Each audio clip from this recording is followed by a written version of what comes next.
So friends, matapos mabili ko yung mga materials na kailangan ko para sa next project ko, ayan, uwi na tayo sa bahay.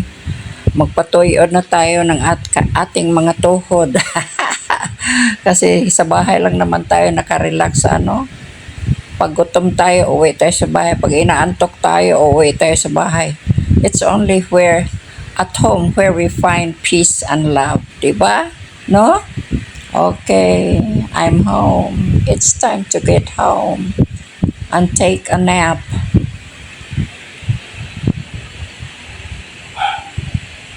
So, abrihin na in town ko.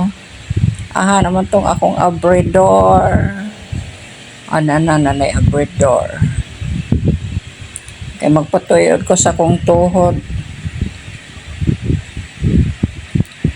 Magtulog-tulog na puntaan ni kaingon ani man ginila pinag-igang kayo igang di kay pertidyong inita pero na saon taman nganong init man dyan ng kalibutana. Kung sa Europe punta perti pong nalabian pud kaigang kaigang katugnaw. May